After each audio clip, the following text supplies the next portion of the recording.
Hi, I'm Dan Burns with Pasco Scientific, and we're really excited about Roller Coaster Day. We're going to be taking our Pasco Scientific sensors to Six Flags in Vallejo and...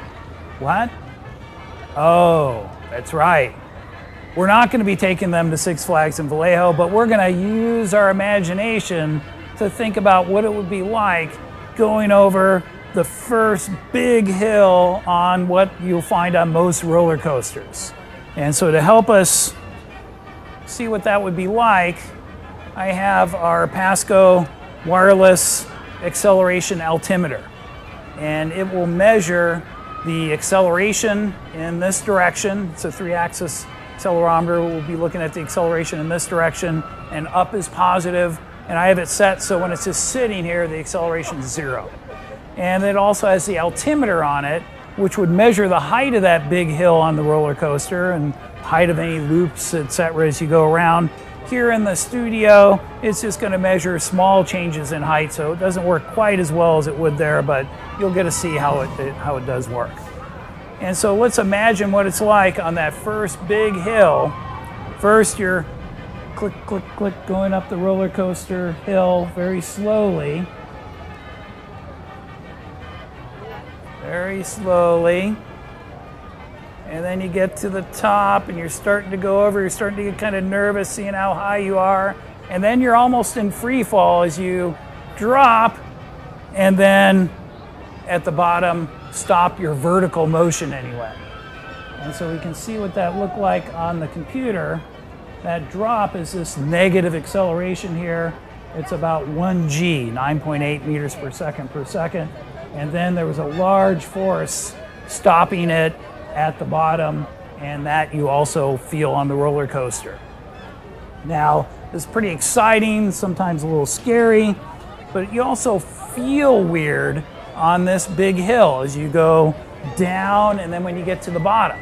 And there's a reason you feel weird that you may not be aware of. And so let's take a look at why that is. It's because inside of you, you have a bunch of internal organs. Now, I'm a physics teacher, not a biology teacher, so I'm not going to name them for you. So it's your guts, right? And they're hanging on these elastic membranes in your chest cavity. And when you first go over that hill, they actually move.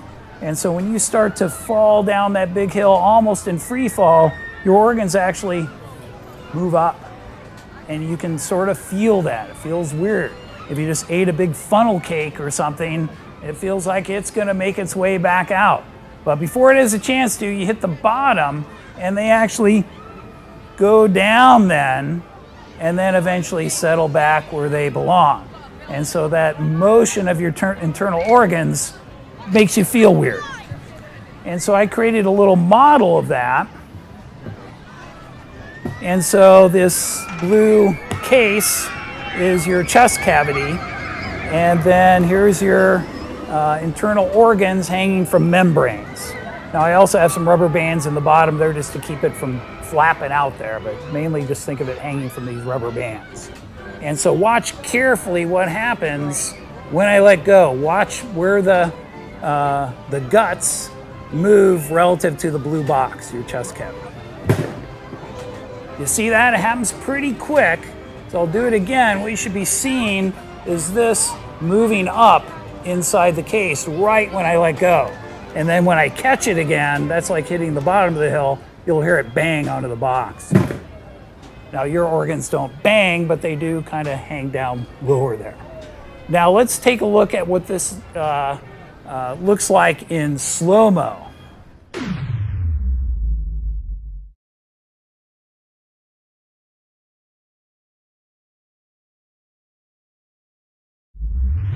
Well, let's talk a little bit about why your internal organs move relative to your chest cavity when you go over that first big hill and go into near free fall, and then again when you hit the bottom, why they move down relative to your chest cavity. Obviously, your whole body is moving down. It's the relative motion we're talking about. So I have a free body diagram of your internal organs. And so the FG represents the pull of gravity on them, and that's down. And I've sort of simplified the upward force on it as just being a tension force from the membranes that they're hanging from. There's also some support forces as they rest on each other and at the bottom, but we're focusing on this tension. And that is due to the membranes being stretched in your abdominal cavity, kind of like a rubber band. Now, when you go over the hill and you go into free fall, this tension goes away. And so without that tension, all you have is the downward pull of gravity, and you accelerate down with the roller coaster and everything else. But when that tension goes away, remember those membranes were stretched like a rubber band, they go back to their original length. And so to stretch a rubber band, you need to pull from both sides. I can't stretch it just pulling from one side. And so this represents the membranes before you go into that drop over the hill.